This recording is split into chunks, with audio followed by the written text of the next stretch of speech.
Welcome to Newsmakers. I'm Andrew Donovan. Some overwhelming weeks for animal advocates in Oswego County, burdened by taking in fosters from two major neglectful hoarding situations. Joining me now is the board chair of the Oswego County SPCA, Tanya Semchenko, and investigator Lindsay Smith of the Oswego County Sheriff's Office.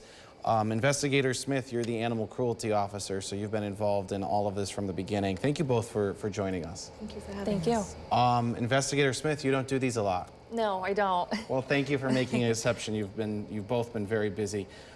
Tanya, we'll start with you. How are you holding up after what's probably been the worst month in terms of work for your organization ever? So it's been, it was a long 34 days. We started with Sandy Creek on March 13th and then went to Tudo Road on April 17th. And we were overwhelmed, certainly with the first rescue. I never anticipated we could be walking into another one. Luckily, we have some superstar volunteers, and I do want to reiterate, we are all volunteers. There's no paid employees here, so nights, weekends, days off have been dedicated to the animals brought into our care. Investigator Smith, you were on scene for the Tudo Road case in Mexico. State police handled the arrest of Jeffrey Zare related to the Sandy Creek incident. Were you at Sandy Creek too, even though you weren't you weren't, okay. I was not, no. But you were in the Mexico, you were at the Mexico investigation. How are you holding up after that case, which is still unfolding in some ways? It is still unfolding. There's still a lot of work to be done behind the scenes, but overall it was a great rescue, and I'm just glad that all the animals are being taken care of now. We know that your agency was called there investigating complaints of possible child sex abuse, which turned out to result in a charge against James Cooley, but in that investigation, the deputy investigator there noticed living pigs eating a dead pig, and from there, you get involved and it becomes this mass rescue. What do you remember from that night? So I remember getting a call requesting me to go out right away, and when I first pulled up on scene, I had parked my car a little bit down the road, and before I even saw it, I could just smell this overwhelming foul stench, and I knew it was not going to be very good.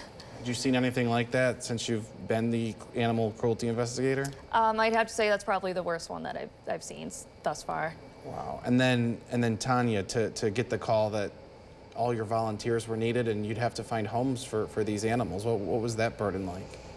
It was it was more than a little overwhelming. It was very overwhelming, but we just rallied the crew and got supplies and headed out, and we weren't really sure what we were walking into. Lindsay had briefed me briefly before we got there, but walking up, it was top 3 worst I've ever been to.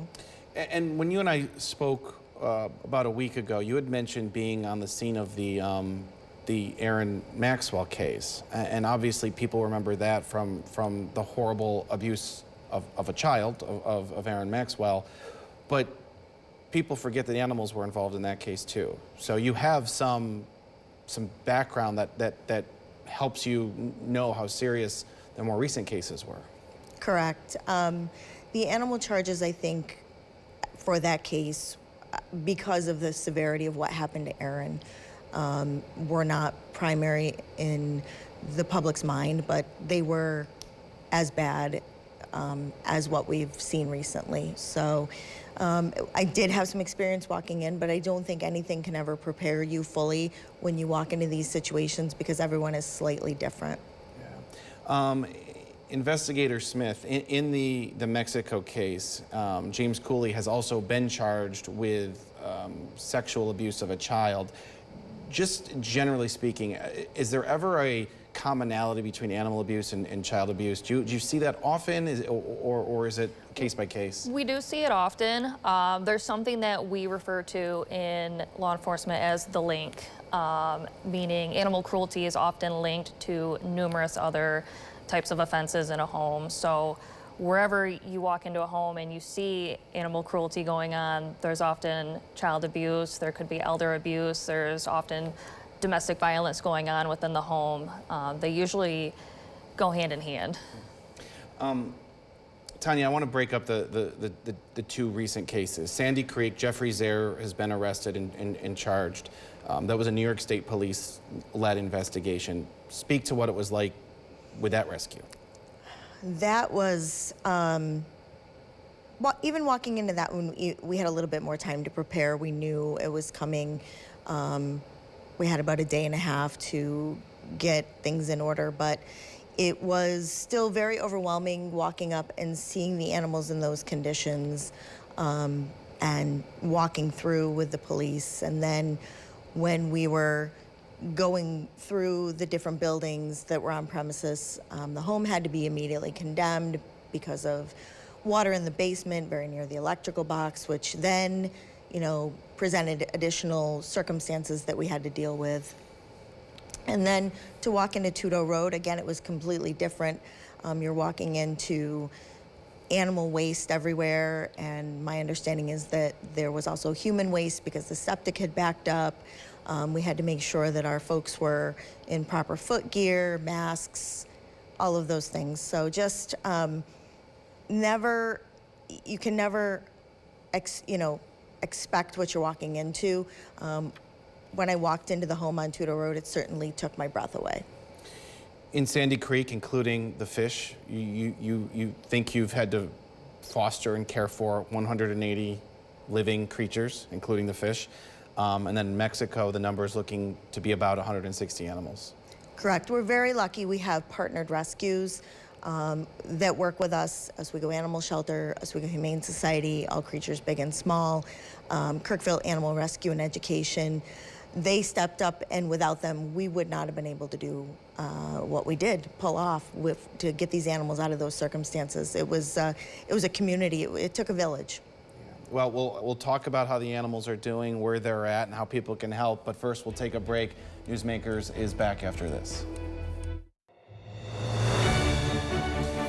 Newsmakers is back. Our guests are from Oswego County. They're both animal advocates. All the way to my left is investigator Lindsay Smith from the Oswego County Sheriff's Office. In between her and I is Tanya Semchenko. She is the president of the board of the SPCA of Oswego County. Both very busy lately, especially because of the Mexico case, Tudo Road, where more than 160 animals had to be rescued. Some were unfortunately already deceased when you both arrived at the scene. Both of you are involved in that investigation. And then the Sandy Creek case, which state police led, the SPCA was also responsible for protecting, rescuing those animals. I saw you about 10 days ago when Connie Sock was arraigned. You wanted to be there as an advocate for the animals, but you specifically told me about a coonhound you remembered seeing in Mexico when you were rescuing those animals. Why did his story stand out to you? He's an older dog, and he appeared to be in very poor condition. And I could only imagine that, some of the younger animals had not endured the abuse and neglect for as long, but he clearly had been there for quite a while and had endured it for quite a long time. And he just was so happy to get out of the kennel when we pulled him out, and he was just so happy to be out of that situation. So he just, his face, his demeanor, his sweetness, despite such horrific conditions, just stood out to me. Yeah, and there's investigator Smith with Connie Sock as they were escorting her into the arraignment. Tanya, why did you want to be there? You were the only spectator in the room for that court arraignment. Why was it important for you to be in the room? Because I think I try to be at every court appearance. It's not always possible, but I think it's so important that the animals have a voice. They're voiceless, and it is our responsibility as the SPCA and advocates within our county to be their voice. Investigator Smith, is there an animal of that night on Tudo Road that kind of stands out to you that perhaps was a representation of the mass size of this? Not one specifically. I think it was just a very overwhelming night with just how many animals there truly were, and especially how many different kinds of animals. The one brindle dog that we brought out, he was pretty angry when we were in the house, but same thing with the coonhound. Once we got him out, his demeanor completely changed. He was wagging his tail, and he was just happy to see everybody. So, what's it like to see yourself walking a suspect into court like that? It's a little odd. but it's just the nature of the job. Tanya, where are all the animals now? How do you, I mean, I think what's different about your organization and the CNY SPCA, they have a shelter. You don't. You keep cats in your facility, you have a cat room, but all these other animals, dozens and dozens of animals, you need to rely on fosters to to offer temporary care. And so how do you keep track, and in keeping track, how's everybody doing? Everybody's doing well. We're getting everybody the vet care that they need. We have a very good system of oversight within our organization. We have a solid base of fosters who just step up to handle these situations. We try to be responsible and make sure that we're not always operating at capacity, so when these situations do happen, we have room to do intake. And again, we couldn't have done it without the other rescues that stepped in to help us. It was an all hands on deck, and these rescues were taking our calls on a Friday night after hours and waiting for us to get the animals there. Just some amazing folks we're lucky to be advocating for the animals with. I know the CNY SPCA in Onondaga County took some rabbits and helped foster and put them up for adoption. We were able to visit the rabbits, I think, last week. And what's interesting is we were able to personally see the rabbits on Tudo Road that night. Part of our footage that we've been showing is of the rabbits all matted and not looking well. This guy looks pretty good. And I will tell you, the two that the video footage keeps showing, the two Angoras, they're doing excellent. They have gotten the care they need in terms of getting the mats off of them and getting some bulking up on them and proper enclosures, and they're really loving life right now. And this week, my colleague Allie Elkins got to visit your cat room and got to see some of your cats. How are they doing? They are doing well.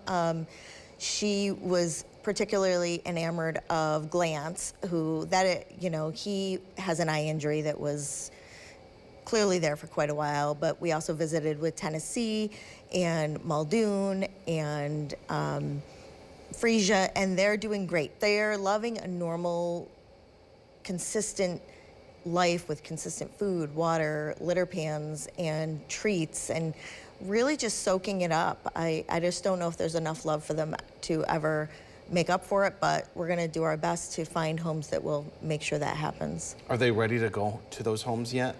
Some of them are. Glance is. The Frisia, Tennessee, and Muldoon will be going to a spay-neuter clinic shortly, and then they'll be ready. Investigator Smith, seeing the footage here of the bunnies doing well and the cats doing well, as the person who kind of initiated their rescue, what's it like to watch them in much improved condition? It's just a good reminder of why I do what I do. Yeah. Do you have any animals at home? I do. Do you have room for more? I'd have to ask the other half, but. You, Tanya, seemed impressed that the criminal charges against Connie Sock got to as high as 44. You said that's probably one of the higher ones, if not the highest one you've ever seen. Correct. Yeah. Yeah, that was very thankful for the due diligence of the sheriff's office, and also up in Sandy Creek there were 40 counts of the state police, making sure that they took the evidence and that the animals will hopefully see some justice. And it's an important thing for that to happen. There has to be accountability. Animals should not be living in these conditions. Investigator, how critical is it that these foster organizations and therefore the veterinarians provide reports on these animals? A lot of, I noticed, court documents rely on like health diagnoses and other things. All of these people in the work they do become evidence in the case. Is that right? Yes. So those vet reports are very important to us because it shows that just with a little love and care, how much these animals improve and how quickly they can improve. Just showing from, the night of the rescue, the conditions they were in, to, just a matter of weeks, we can show how much they've improved just with basic care. Yeah, and then speaking generally, obviously both cases, more than 100 animals were rescued, but the charges are only in the 40s. I mean, could more charges be filed down the road? Yes, they could. All right. We're going to take another break. More of Newsmakers in just a bit. Newsmakers is back. We're grateful to have two guests whose work we are so grateful for. All the way to my left is the investigator for the Oswego County Sheriff's Office, Investigator Lindsay Smith, the Animal Cruelty Officer, and in between us is Tanya Semchenko of the Oswego County SPCA. You both have a lot more work than just the two cases we've discussed, so I want to broaden out about some other topics related to your industry. Investigator Smith, I know you're very proud of something that's about to launch in Oswego County, and that's an animal abuser registry. Yes. Tell us about what that's going to look like. So what that is, we see a high rate of recidivism in these animal cruelty cases because it's so easy for people to obtain another animal. So it's to keep people accountable. What it's going to entail is anyone that's convicted of an animal cruelty crime will be placed on that registry for a period of 15 years, meaning that they cannot own an animal for that amount of time. Anyone who gets convicted of a subsequent animal cruelty charge will be on that registry permanently. What's the story? How do people acquire this many animals? Is it that people hire them to take care of a farm animal? Is it that they're adopting animals through kind of underground channels? How does someone acquire more than 100 animals? I guess it's hard to say. I think a lot of it is that spay and neuter clinics are hard to come by, hard to get into, so it's very easy for numbers to get out of control. Yeah, when does this registry launch? Should be sometime early July. Okay, fantastic. And was it hard to get it to this point? I know it's taken some work. It's taken some work, but really all it needed was someone to just step up and talk about it and just get the ball rolling. All right. And then, Tanya, there's a relatively new state law that is very much adding a burden to the work you do, that you wanted to kind of explain to people what it does and what it does that might be too much. Correct. In 2022, Article 26C was passed to regulate rescues in New York State, which our rescue has no problem with oversight, but some of the oversight could potentially have unintended consequences for the animals, meaning that shelters and rescues will have to make decisions they don't want to have to make. The requirements in terms of vetting, for example, if we have an animal with us for over 6 months who's perfectly healthy, we're required to get it to a vet every 6 months. And people don't realize that cats are often in foster for 9 months to a year and a half before they find their forever home, especially adult cats. So that presents a financial burden. It presents a burden on our veterinarians. Lindsay mentioned, the lack of availability of spay-neuter clinics, and so to add an additional burden on an already stretched thin veterinary profession you're going to see devastating consequences.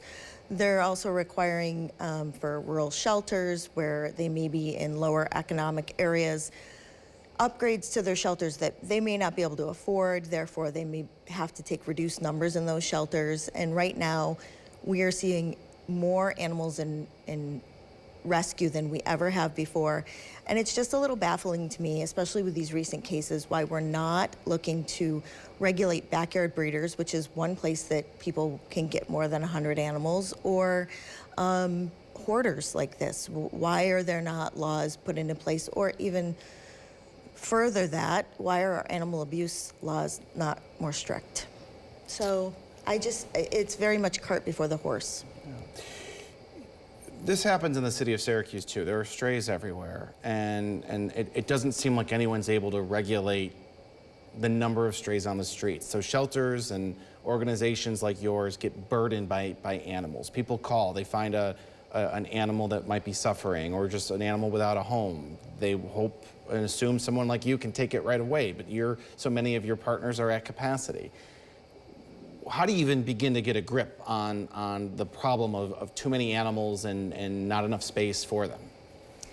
I think it goes back to first regulating backyard breeders who are having 3, 4, 5 litters of dogs, and speaking specifically to dogs right now, but and also starting to look at numbers that people are allowed to have in their homes, unspayed and unneutered. Certainly we don't want to infringe on somebody's right to own an animal, but I think there's also a piece of having a pet that you have to be a responsible pet owner. And also looking at them as if they're not commodities. So when these backyard breeders are breeding or overbreeding, it's really about the money and not about anything breed specific. I think that's where we start, and the next step is funding spay-neuter, more spay-neuter clinics. Yeah. Investigator Smith, from a law enforcement perspective, what would you do to even begin to get a grip on this overpopulation of animals? Well, like Tanya said, you don't want to infringe on somebody's rights. If you can successfully take care of 100 animals, by all means. But when it gets out of control like that, there's not a whole lot we can do before it becomes a crime, unfortunately. And, are we putting animals in bad situations in that instance? It's tough to say. In some cases, we've seen that they are bad circumstances for the animals just in the last few weeks. We'll take a final break. We'll have a final word on how you can help these animals when Newsmakers continues. I want to use our last moment so people can figure out how they can help these animals and help the SPCA in Oswego County. We have a graphic with all the information, but you like financial donations, those help. You like pet food, animal food. Gently used towels are needed, but also you have wish lists on Amazon, Chewy, and Tractor Supply. That's correct. And this Saturday we have our grand opening for our thrift store at our new location, because in the midst of all of this going on, we move locations. So we're very excited. Our thrift store is a huge source of funding for us to continue to do what we do. So please go to our Facebook page and check it out. All right. And of course, your website is Oswego County SPCA.org. That's what I thought. Thank you so much. Investigator Smith, your debut on television on purpose. We thank you for being here. Thank you. And Tanya, thanks so much. Both, thanks for your service to this very important cause. That does it for Newsmakers. For all the hardworking people of News Channel 9, have a great weekend.